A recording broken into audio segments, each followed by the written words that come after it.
За да създадем ремонт, избираме полето клиенти, цъкаме върху името на нашия клиент, избираме неговият актив от картата, след това отиваме в таба, който е добави ремонт.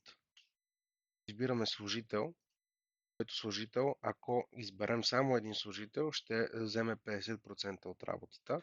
Ако изберем два служителя, с посредством добави и добавим втори служител, разделяме техните 50% като цяло от 100. За това ще дадем по равни брой дялове, разделение от процента работа.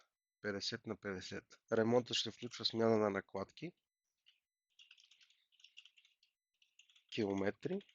Вкарваме цена на труд, като цената на труд е с ДДС или без ДДС, което след това ние ще го зададем в администрационния панел на самият акаунт. Състояние има два статуса. Завършен и изпълнява се. При изпълнява се няма да бъде вкаран в активна статистика и в заплати, а завършен ще вкара в статистика и в заплати. Започнат днес, завършен днес. Добавяме го. Така виждаме добавен ремонт. Виждаме добавен ремонт с номер 1, смяна на накладки от днес за статус завършен, труд. Нямаме материали. За да добавим материали, цъкаме върху името на ремонта и отваряме самият ремонт, където виждаме МПС и след това труда. За да добавим част, цъкаме в добави част.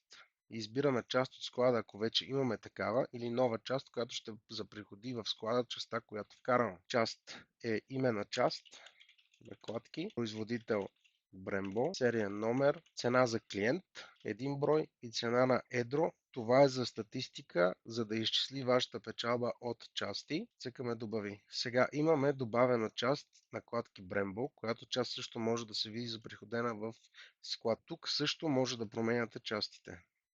Доставчик, наличност, цена на едро, цена на дребно, която пак може много по-лесно да извиквате самите части, когато създавате ремонти. Ремонтът е създаден, заприходили сме част. Искаме да видим самият ремонт, отиваме в таб клиенти, отново в МПС-то и виждаме ремонт.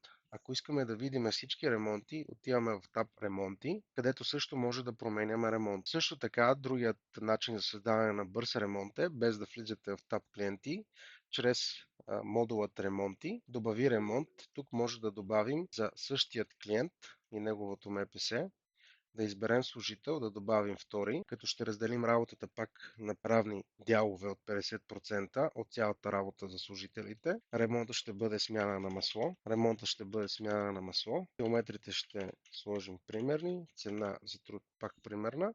Ще дадем завършен статус. Днешна дата. Цъкаме добави. Сега имаме два ремонта, които са за това МПС на този клиент. Ако искаме да видим статистика, ще видим, че днес имаме обща печалба 300, като разход ще бъде 100 лева, защото цялата работа от 200 е разделена на 50% за двата служителя. Ако искаме да видим заплата, виждаме, че Иван и Николай имат по 50 лева заработени.